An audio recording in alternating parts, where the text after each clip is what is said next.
Charlie, over to you. Fantastic. Thanks, Deborah. And I think it just shows how far we've come in just a year since we actually launched started the process for the Positive Experiences Collective. So it's quite a reflective day, I feel. I feel like this was the end of the first year of our investment. So it's fantastic to see. So as Deborah said, we're now heading into the Theory into Practice panel. And if we can move on to the next slide, if that's possible, please. Hopefully you've had time to get onto the Menti. So before we actually get into the panel itself, I wanted to explain the snowball images you're all seeing on your screen. So Deborah and Lenny, with their wonderful creative minds, shared the snowball dynamics at one of our most recent Patchwork programme gatherings.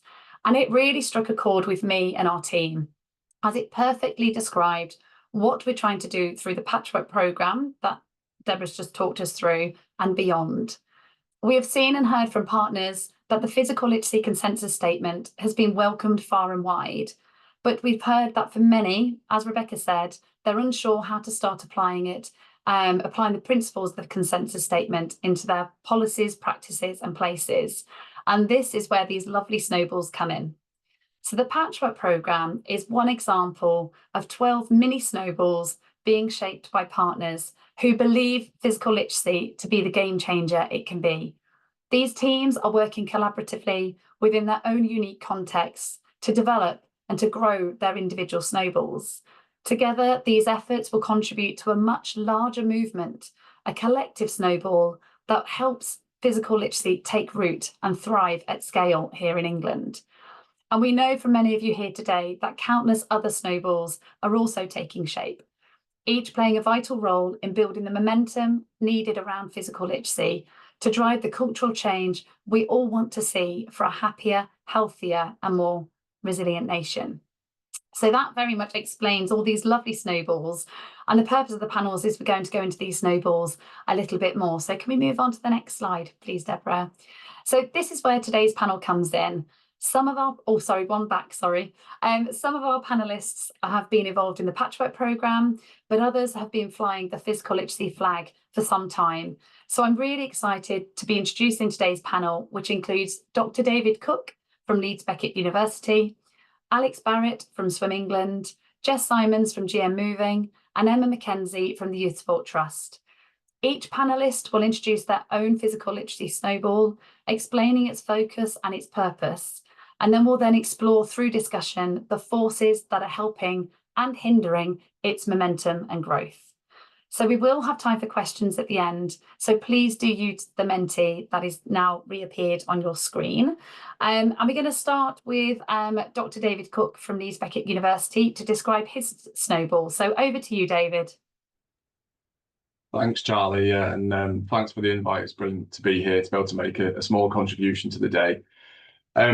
So yeah, my name's David Cook. I work at Leeds Beckett University and I'm part of our Physical Literacy Research Centre here. So I want to talk a little bit about two different things. Firstly, what's really helped to start the snowball rolling in our physical literacy mission. And then secondly, I'd like to move on to considering some of the what next from a research and practitioner perspective to help to maintain or perhaps even increase the momentum. So the first thing to mention here is I think there's lots of genuine excitement. You can really feel that on the call today. And that's certainly what I see from a researcher perspective working with practitioners, that the idea of meaningful movement being really central to physical literacy is becoming this golden thread that lots of people can get behind and can understand. So I think that's a really positive thing that's helping to start that snowball rolling. The two other specific things I think that are really helping in terms of starting the physical literacy snowball rolling is we're getting much better at understanding how to listen to children and young people. So we're getting much better at understanding how to collect child and youth voice data. And then really importantly, the second point there on the left-hand side, in terms of broadening or changing the offer, we're starting to understand a little bit more and seeing some really good examples from once we've got child voice and youth voice data, what do we do with it? How do we respond to the needs of children and young people? And we're seeing and hearing some really good examples already today around broadening what we offer and changing how we deliver it, creating more diverse experiences for children and young people that hopefully provide opportunities for more children and young people to develop those positive and meaningful relationships with movement and physical activity.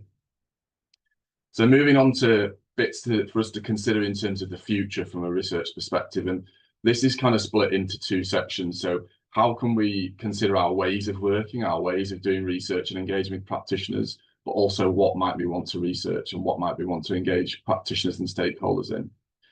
So the first point here is around taking a play-sensitive approach. And what I mean by that is we all know how complex young people's relationship with movement and physical activity is.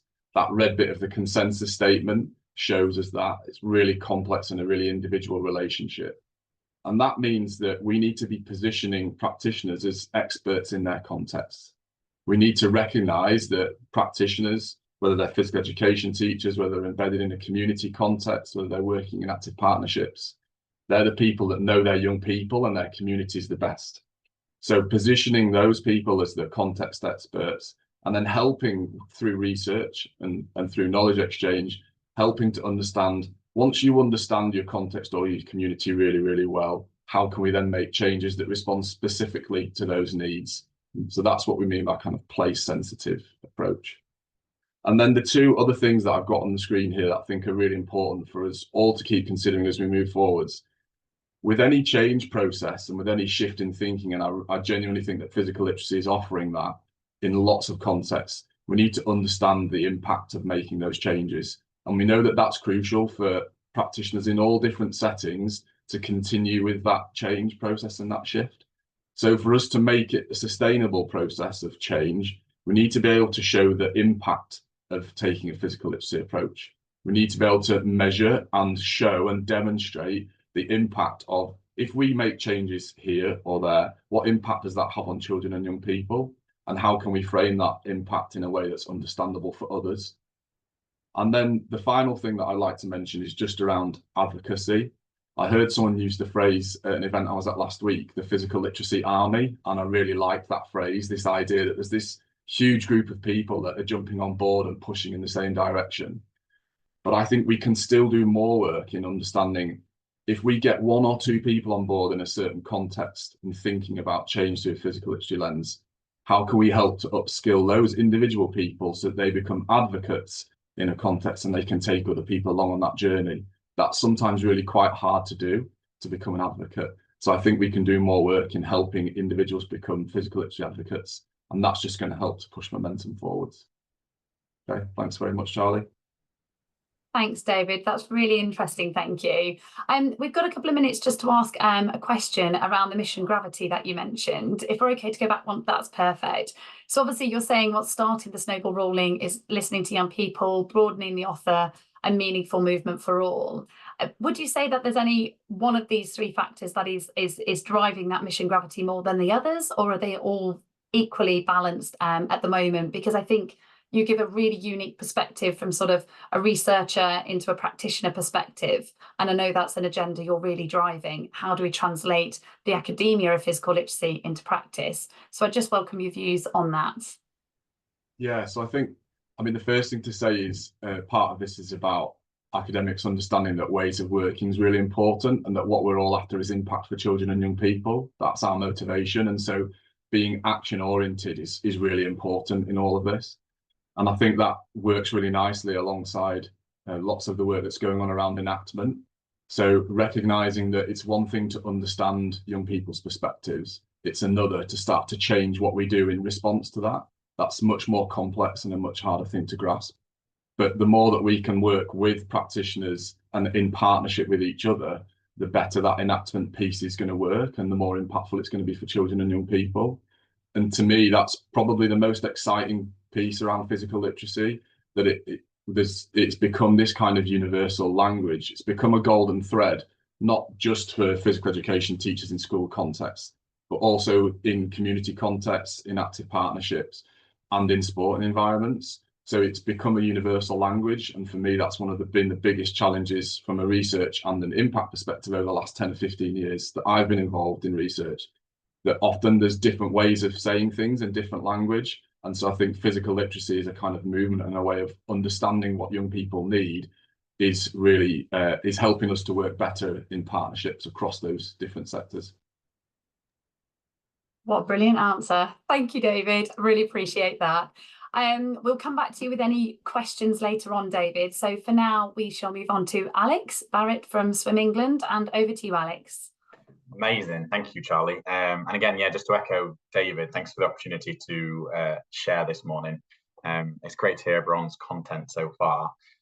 What I really wanted to do, speaking to Charlie and the wider team in preparation for this, was almost give a bit of a snapshot of something that we're working on and how we're trying to really integrate the physical literacy consensus and this common language that we're talking about. And part of our core mission from a swimming perspective, if I can kind of narrow the focus there, is around trying to have this effective learn to swim and connect through the water. But really, if we could have the next slide, one of the things that we knew, using this wonderful analogy of the snowball, and translating that into some of the more common language from a swimming perspective, is that we have been through a significant change, and this analogy kind of really beautifully spoke to that journey that we've been on. So on the next slide, thank you, Deborah. I'm going to break down just a small kind of journey on that. I've only got a few minutes, and it's a topic I'm really excited about. So if I go too long, Charlie, someone hold up like a red flag, and then we know we've gone too far. But Swim England have been on a listening journey very similar to this. You may or may not be familiar with that. And we launched a new strategy in the back end of, it was October 2024, titled One Swim England. And that followed a listening experience. So about 6 to 8 months where we spoke to stakeholders of all elements within swimming, from technical officials to coaches to swimmers to parents and young people, to really make sure that our sport represents what's needed moving forward. And on the next slide, you'll see a very quick snapshot of that. Again, not something I want to touch on a great deal today, but with two things I do, and this is where that mission gravity kind of came in for us, was being part of that early physical literacy consensus and part of the partners helping to contribute to that. In fact, my colleague Katie Towner, who's on the call, who was our big advocate for that 2 years ago. We also mirrored some of that language in our broader strategy within Swim England, so focusing on experiences for all for life as opposed to the sport itself or purely the onward journey and being too kind of self-indulgent and swimming focused. We wanted it to be about the experience, and that fits really nicely with this broader kind of mission gravity that I thought David spoke about really well. But to do that, we knew that our mission to lead and serve requires us to listen more, and it requires us to adapt. And for a long time, we've made small incremental changes and tweaks, and that's been great. And there's been some positive work. I've been here for about 6.5 years, working from a national perspective. But those small incremental tweaks don't get to the heart of some of the systematic change we're hoping to do. And so really, that was that mission gravity about 18 months ago for us to go, okay, this needs to change. And how do we embed this? So moving forward onto, I think the next 2 slides, please, Deborah. We then start to look, well, what are some of those frictions that we're experiencing? And again, a little bit biased, being passionate about swimming. But when I think of PE and I think of Key Stage 2 and those children in, from year 3 or up to year 6, before they head into comprehensive school, actually swimming is one of those synonymous activities because of its place on the national curriculum. And lots of people can call back to, especially their school swimming experience. It's this kind of ubiquitous moment in young people's lives where they've had an experience swimming in pajamas or in a cold pool. And you get a range of responses. Unfortunately, people love it and they had a great experience, and that's ignited a love for movement that they can connect with, thinking of those physical literacy kind of triangles. Or, as this quote I pulled out from someone I spoke to recently, I remember school swimming and I hated every moment of it. And so we knew, regardless of our literature, regardless of our support and our systems, if people don't have a great experience that they connect to, ultimately will fail and people aren't going to come back to that.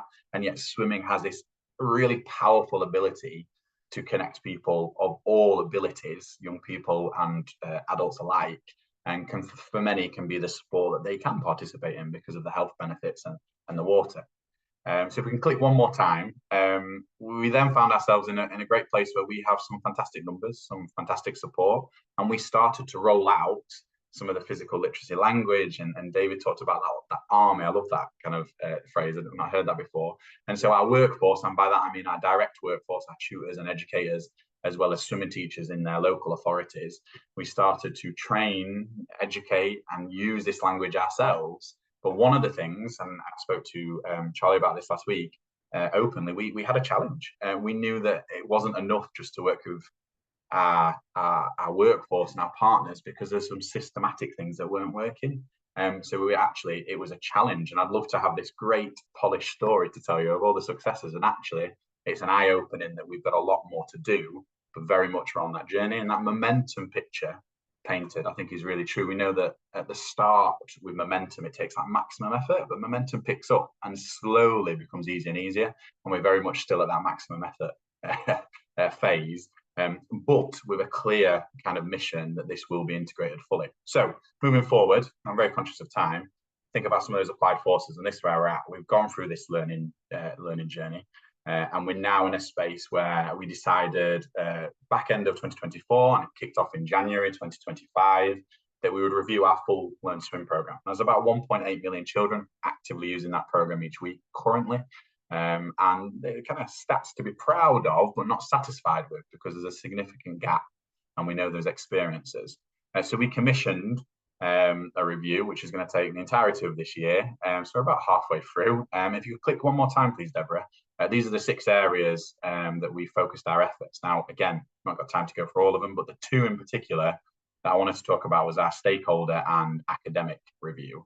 And as Charlie kind of introduced this panel initially, we were really keen that our program and our approach wasn't just built on good assumptions or technical expertise or people who have been swimming in all their life, but was actually underpinned by some academic findings.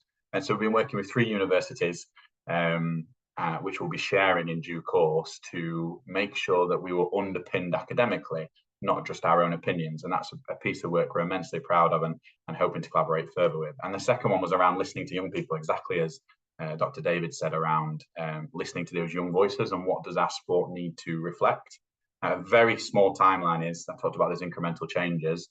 From a physical literacy point of view, we've tried to tweak things in, and we've updated language, and we've educated our workforce, but they've all been small changes. We haven't had a wholesale change to our approach since around 2007, and then prior to that was 1996. Now, I probably was on the program at that time, and I think it's safe to say that generations have changed, and our approach to physical literacy has significantly changed. So we very much want to take that full systems approach, and so that's very much where we are. So moving on to the next one, I think we've got 2 left, and I'll give you a break from my Yorkshire tones. But where are we now? We have educated our workforce, and for physical literacy, I love that army analogy again, is very much the direction we're in. And so we've got that momentum building, that's exciting. And we are starting to collaborate in a much bigger way and open to that change that we need to go on, so that experiences like our broader strategy, and again, we're narrowing just on this Learn to Swim angle, is really focused on there. And we're about 50% of the way from our kind of listening journey about what should change. And there's some common themes, although we're not ready to share all of those yet. And we've got a lot more listening and working with various stakeholders I can see in the participant list. So good to see you. We're about 50% of the way through, and we'll be sharing some of that in due course. And then finally, just to reinforce, that academic review has been so powerful for us, because it's a challenge and reinforce some things that we're doing.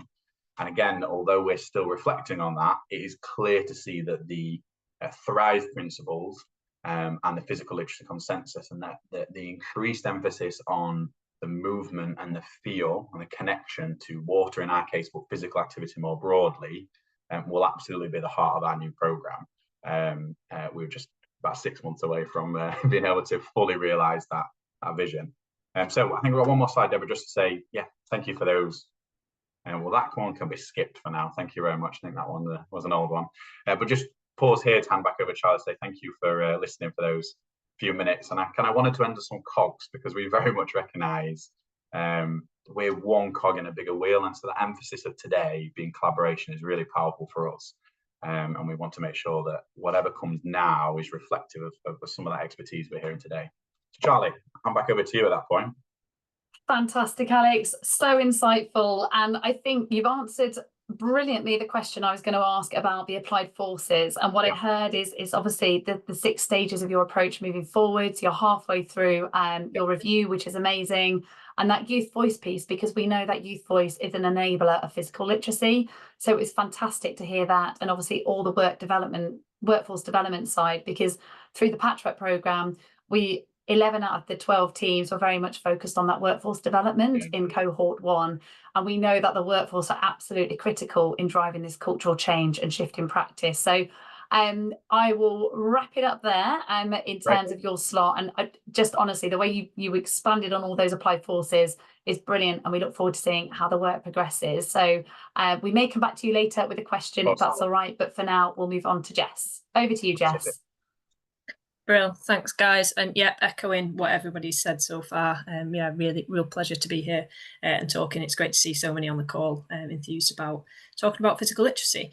So yeah, I'm Jessica Simons. I'm the Active Children Lead at Greater Manchester Moving, and I wanted to speak about the opportunity for if physical literacy became the norm, and then what kind of our snowball in Greater Manchester is looking like, and how we're making this bigger.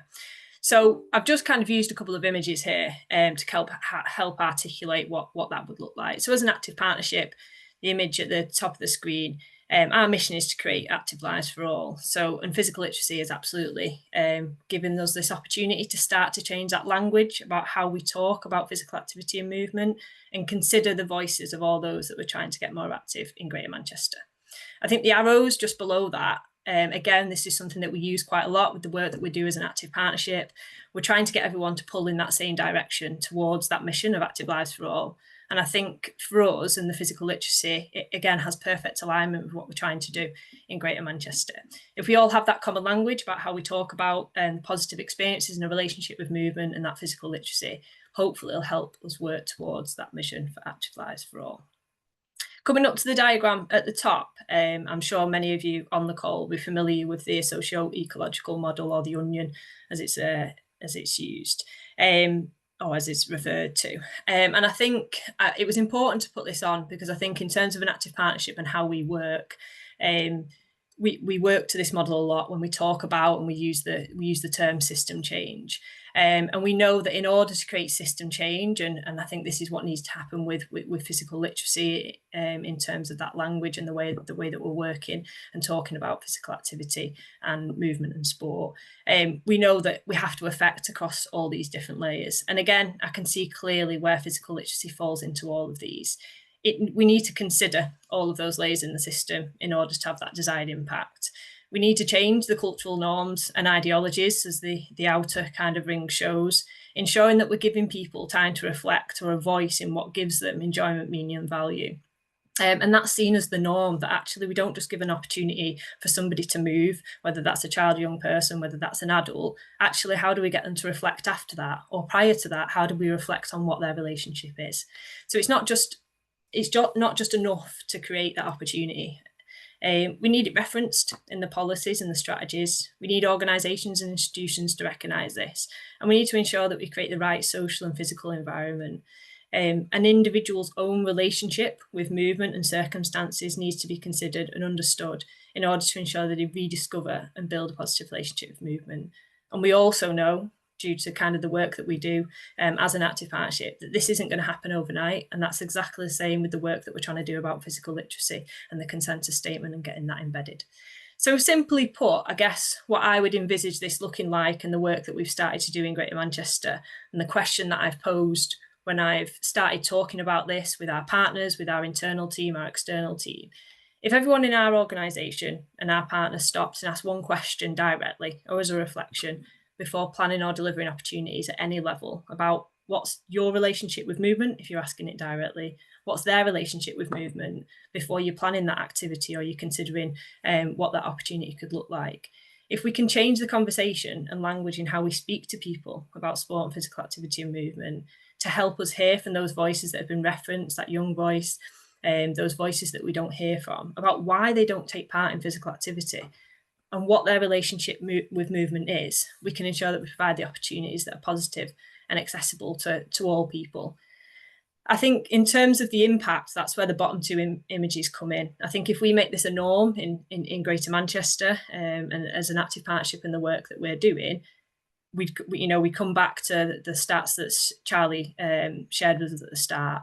We'd have more young people, obviously for us in Greater Manchester, saying that they have a positive experience of sport and physical activity. But away from the data, I've used this image here, and I think this was quite pivotal. And it was something I picked up on hearing Tim Hollingsworth speak a couple of weeks ago at a select committee. And it was around kind of choosing that crossroads.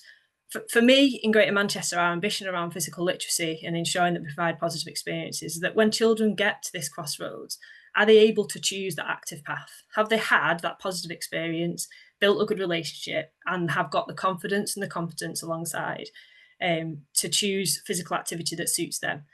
And I think, just being honest again on one of those images, you can see it's got inactive on both, on 2 places and active in one. And at first that was just probably AI not interpreting what I'd actually asked it to create. But actually, when I thought about it, this probably gives the analogy and some of the challenge that we're maybe up against, in terms of that young people probably have more signs at the moment to choose towards inactivity because of those inequalities that they face, because of where they grow up, the digital devices, the previous negative experiences. And we need to ensure that we equip them with the tools and the experiences and opportunities to be able to choose that active pathway when they get to that signpost. Next slide, please. So, in terms of our snowball and talking to kind of the how we're growing this within Greater Manchester and how we're getting this to move faster. So our snowball in Greater Manchester absolutely aligns with the national strategy and local strategies as well, around creating positive experiences of physical activity for children and young people to support that lifelong relationship with movement. And in terms of making this bigger and faster, I think this is where the bottom picture comes in. So I absolutely ran with this analogy of the snowball, and I Googled kind of snowball fight, because I thought, actually, this is what we're trying to create in Greater Manchester. So the picture at the bottom is apparently the world record attempt for the biggest snowball fight in Aberdeenshire. But for the purpose of this slide, I see it as the system in Greater Manchester in a snowball fight form. There's lots of different partners and stakeholders that support the Active Lives for All ambition. We've got some people that are already throwing those snowballs, so those advocates that David spoke about. We've got those involved in the Patchwork programme that are on the call today. We've got our Greater Manchester Moving Team. We've got our school games organisers, our active education leads, our schools taking a whole school approach, our early years leads, our place leads and sports clubs and volunteers. But they're all there because they got invited, or not even invited, they chose to come in and join this fight because we started the conversation around physical literacy. And in terms of what we've learned so far, I think it's those people in that picture there, that the people and the partners, and again, coming back to those advocates, are crucial to kind of making physical literacy the norm across Greater Manchester and then obviously across the country. We want everyone obviously towards pushing to that bigger mission of creating positive experiences, but we need to recognise that there's going to be lots of little snowballs that get created as people relate themselves, and that's something that we've absolutely learned. People need to relate to understanding what physical literacy is themselves, their own relationship with movement. They need to find their why. Why is physical literacy important to work they're doing? They need to think about the language that they're using and the value in applying the physical literacy lens to ensure that there's those more positive experiences for children and young people. So just to finish, sticking with that analogy, in Greater Manchester, our ambition is absolutely to create and add to this snowball fight. I want everyone to understand and relate to this and understand the role that they play in contributing towards the bigger snowball, which is those positive experiences of physical activity for children and young people. I see our role as an active partnership and working with those partners and stakeholders to help those to be fit to feel a part of the snowball fight. But after all, as you know, I'm sure many people on the call have been involved in a snowball fight. You don't require an invitation. The snow is on the floor. You absolutely don't need to be an expert, and you can get involved in that fight because we all want to contribute to that bigger cause, which is the positive experiences for children and young people. And that's us. Thanks very much, Jess. That was really fantastic. And I think having been in the room with your partners up in Greater Manchester and the breadth of partners in the room, and that you've positioned physical literacy as that common language and that common purpose as one of the sort of key areas you're working on, has been really fantastic to see. And who knew that there was a world's greatest snowball fight and that we could just talk so much about snowballs to explain the complexities of our work. So thank you very much, Jess. If we've got time, I'll come back to you for system friction later to delve into that a little bit, but I'll move on to Emma Mackenzie for now. Thank you. Thanks, Charlie. Good morning, afternoon. I think we've just creeped into everybody. I'm Emma Mackenzie from Youth Sport Trust. And I'm going to be sort of reflecting personally on what physical literacy has meant to me, and what it's meant for our work at the Youth Sport Trust, and across, I guess, our networks and our sector influence. But really, I want to begin with a quote that resonated with me really early on in my involvement on the consensus expert panel and my evolving understanding of physical literacy. Some of you who were at the launch may remember I presented on it as part of the panel at the launch back in September 2023. And really it's continued to be an anchor point and a valuable sense check to my leadership and advocacy of physical literacy. It's not an academic quote, it's not sport or education specific, it's actually from a film about love and life.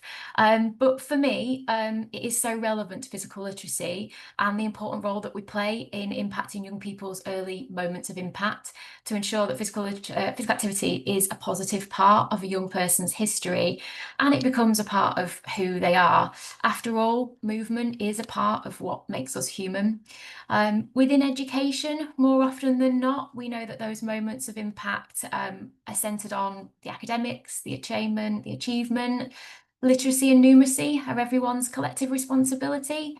But how often do we hear school leaders, whole school staff say physical activity and helping children to move more is all of our collective responsibility too? Next slide, please. So it's this very personal resonance that has influenced my leadership of physical literacy across Youth Sport Trust and into our work in the sector and across education. So when I think about my snowball for physical literacy, it's actually been more of a mantra by which to guide and to deliver to, and that is, let's get personal before we get professional. So how have we taken this abstract snowball and started to build momentum behind it? From a mission gravity point of view, at Youth Sport Trust, our vision is about ensuring a future where every child enjoys the life-changing benefits that come from play and sport. And really, for me, the physical literacy consensus has allowed us to delve deeper into the complexities of this through that focus on relationship. It's really joined up the conversation between increasing physical activity levels, minutes of physical activity, and that quality of experience piece. And really, it's become the why and the how to our work. If we are to genuinely drive those increases in physical activity levels that don't just tick a box, we've got to create those habits and that behaviour change that lasts a lifetime. The applied force then is really centred on opportunities to connect and to unite for action. So at Youth Sport Trust, we've convened the School Sport and Activity Sector Partnership back in 2023, which was representatives of active partnerships, national governing bodies, different sports organisations, and identified system priorities within that, for which physical literacy was one of those, alongside youth voice and workforce, and it was about taking collective, united action. Born out of that was the Physical Literacy Action Group, with key people and organisations that was working in and around education. These are individuals and organisations that really had that appetite for change, a passion and a readiness to really move with this. So representatives from the International Physical Literacy Association, Active Sussex, Chance to Shine, Swim England, British Fencing, British Judo, Cabot Learning Federation as a multi-academy trust, GM Moving and Bath University. And really as part of that group, to begin with, it was around that genuine understanding of the systemic challenges that we were facing in relation to physical literacy. And we had to really consider, where do we start and how do we make an impact? And that was challenging because we knew we needed to influence practice and approach, but we had to pull ourselves back a little bit and think about what is in our power of control and our influence, and how do we build genuine momentum and cultural change. So we acknowledged what we each brought to the table, what was within our sphere of influence, and really built from there. So this was an opportunity for us to drive across our organisations and our networks with the aim to really ripple through sharing and scaling. From Youth Sport Trust perspective within that then, the focus was our networks, local and national, and really considering the opportunity that was presented through our school games organising that network as a national network of 432 workforce strong, and also our advocacy networks of head teachers, PE catalysts, for which we have around 80, and opportunities into our growth area work, for which we have 20 locations across the country. We knew we needed to continue to drive knowledge and understanding to really get that buy-in with our networks before moving them to action and approaches. Hence this focus on the personal. We really needed to drive connection to ensure commitment. But we also knew we needed something tangible and a way to equip them to do the same in their spheres of influence. So we knew that they would have impact across teachers, whole school staff. Hence the Physical Literacy Toolkit was born. And initially that focus was on the Ignite chapter. This was personal tasks that we delivered across our organisations and our networks as part of our Physical Literacy Action Group, so that they got it, they understood it, before asking them to then do the same and take those tasks into their spheres of influence. System friction, Jess, I love that snowball fight analogy. It really made me think. Actually, snowball fights can be exhausting, challenging, but they can also be fun and a chance to learn. And I think that's what system friction is there for us to do.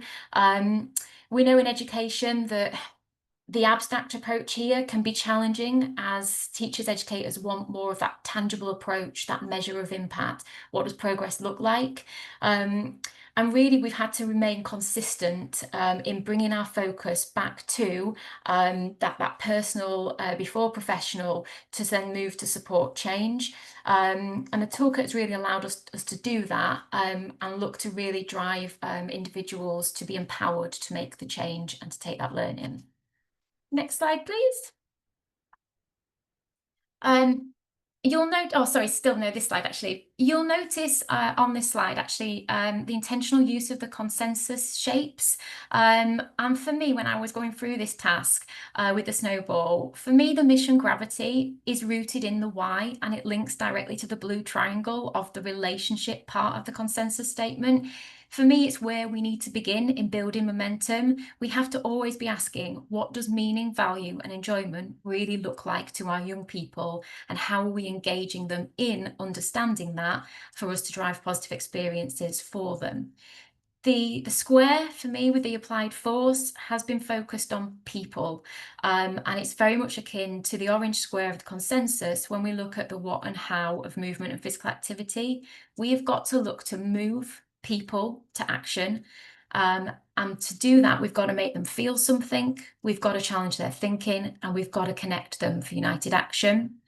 The system friction is often born out of what has become our norm or the status quo, and where we're trying to do things differently. Like the red circle of the consensus, it's linked to people, places, communities, circumstances, but we have to look to change the system from within. Next slide, Chief, please. So I guess the learning to date from some of these approaches, for me, what connects the applied force is the people. We've at the Trust have convened those early adopters, those experts, and those who didn't feel they should be there. For me, they're exactly the people that we had to have on board, because they were the blind spots. They were the ones that made us see differently. But we've had to also look at our spheres of influences and the opportunity to create those ripples. And we've always stayed true to the mantra of let's get personal before we get professional. We've had to begin with role modelling that ourselves. It does start with us in the sector.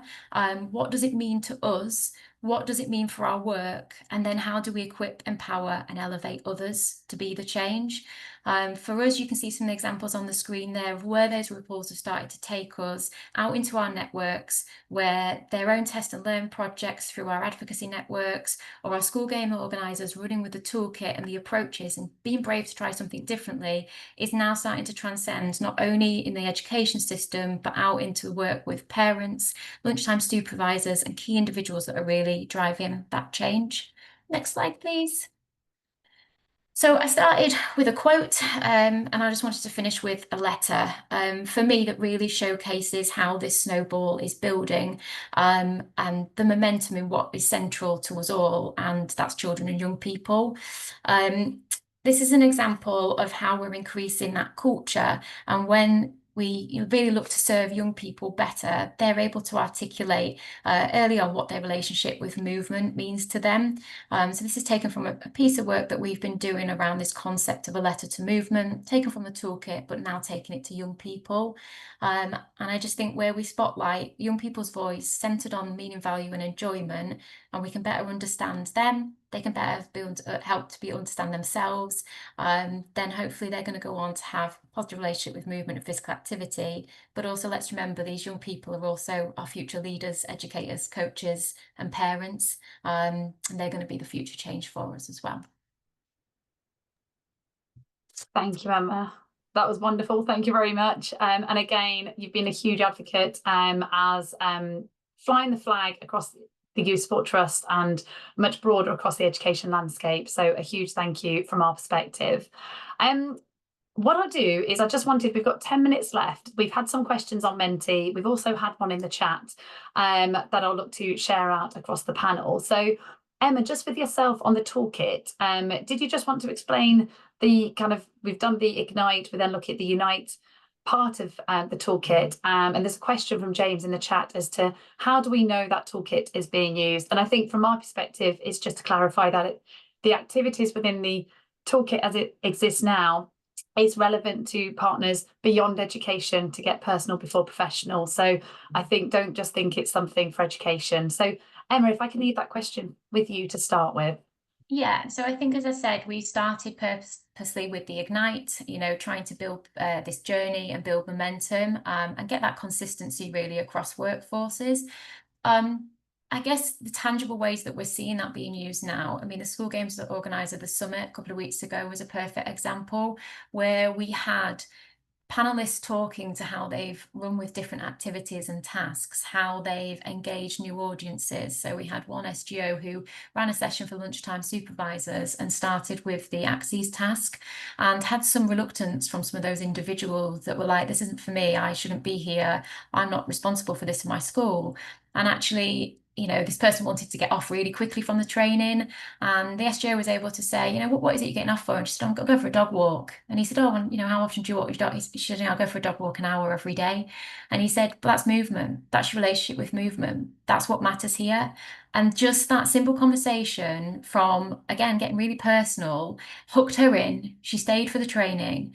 And now those lunchtime supervisors are fully engaged in creating physical activity opportunities at lunchtime for young people. And the head teacher in that school wants to roll out wider training, utilising exactly those tasks. So we are starting to see it play out within those direct networks that we've chosen to focus on to begin with.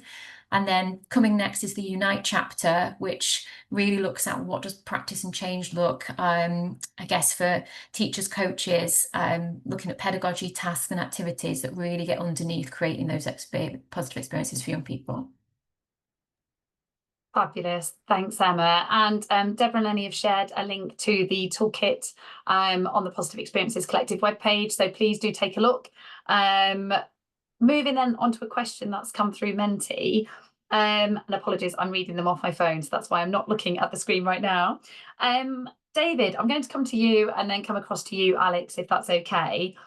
What advice would you give to an organisation that doesn't have much experience in engaging directly with children and young people or families? So David, obviously you mentioned around the importance of that youth voice. And then Alex, obviously it's a key part of your review process at the moment. So David, should we start with you? Yeah, probably a plug to start with for some of the work that Emma and others have done at the Youth Sports Trust in terms of the Youth Voice Toolkit. That's a really good starting point. The main piece of advice I would give anyone who's starting out with youth voice and child voice is think really carefully about how you collect the child voice and the youth voice data. So we know that the environment that information is collected in and who collects it can sometimes dictate the kinds of responses. So for example, if it's in a school environment, typically we wouldn't necessarily advise having the PE teacher collect child voice data about meaningful movement in PE time, in a PE environment collected by a PE teacher, because that to some extent will cloud the responses from the children and young people. So who facilitates child voice and how it's done is really important.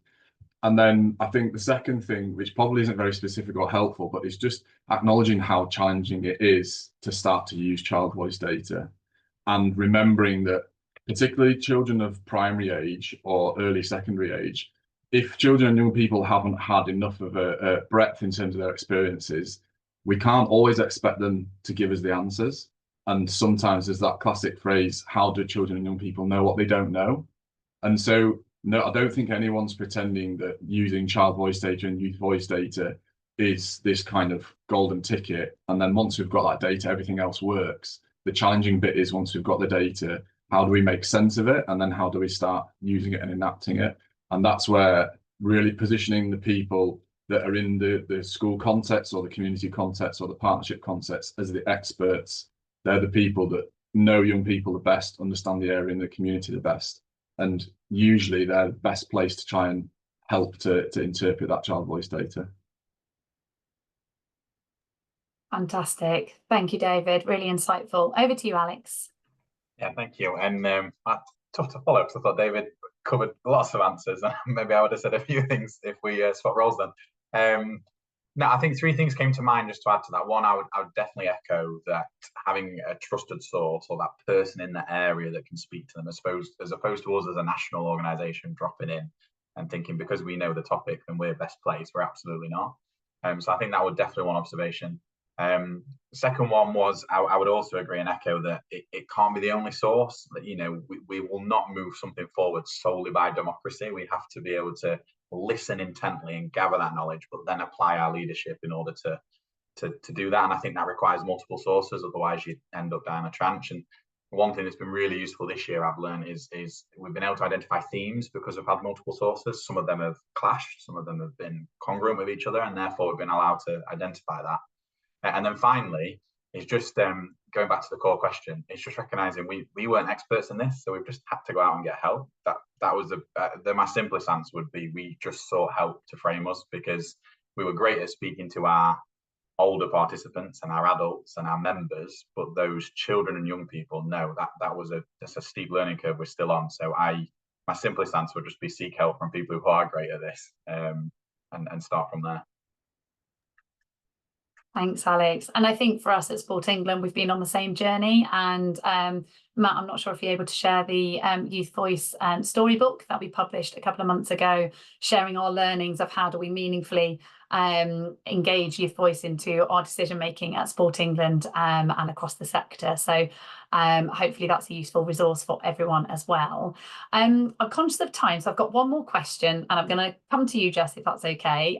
From the Mentee, the question was, how do we best respond to the need to deliver and change practice when still grappling with the education and sharing what physical literacy is in some sectors? So it's that balance of that real shift in practice and culture whilst we're still quite early on, especially when you look at other countries and how much further along they are. They've had their consensus statements for longer. How do we do that education piece whilst changing that culture and practice?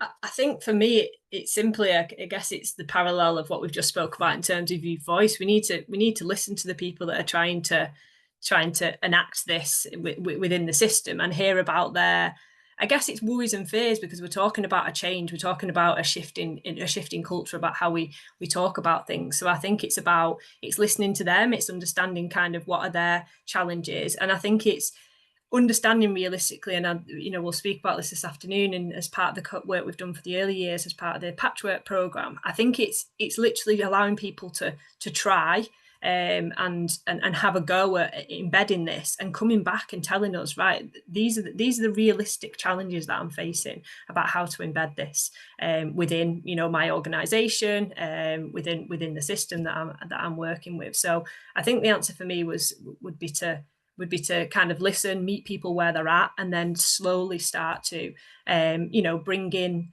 and find that kind of common value and alignment, because nobody would disagree that we want to create positive experiences for children and young people, and that we need to understand their relationship movement. No one would disagree with that. I think it's about how we go about that and how we can ensure that feels natural and in line with what they're trying to achieve. And then, if you don't mind, just really quickly, I think just coming back on one of the questions that were asked around the that David answered at the start around young people don't know what they don't know. Just referring back to the language, I think it's about how we can change the question that we're asking. So instead of asking them about what sport or physical activity they like to do, we can start to use that language of the consensus statement around what gives you enjoyment, meaning and value. And I think that's one way around it in terms of the youth voice stuff. Sorry, I just thought I'd come in on that. Never apologise, Jess. Always wise words, I have to say.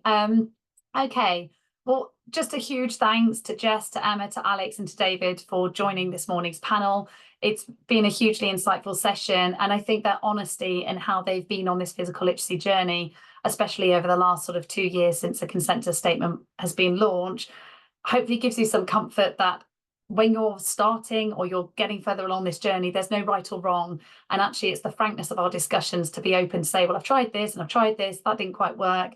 You know, we are all in this together to drive that culture shift piece. So a huge thank you, everyone. We will be breaking now for 10 minutes for a comfort break. I would encourage you, though, to grab a cup of tea, and we'll pop in a link to the short animation that was funded by Youth Sport Trust. Emma did a great job there, and made by Deborah and Lenny at Think Public, to discover how physical literacy shapes the way we move, think, feel and connect for life. So please do grab a brew, come back. We are coming back for 12:30 for an insightful keynote from Lenny. And I have to say, the way that Deborah and Lenny think and go about this world is mind-blowing in all the wonderful ways. It's really shaken up how we do things as a team here at Sport England. And we've had the same feedback from many of our partners who have worked with Deborah and Lenny. So please do come back for 12:30, and there'll be the half-an-hour keynote until we break for lunch at 1 o'clock. So thank you very much, everyone, and enjoy the short animation.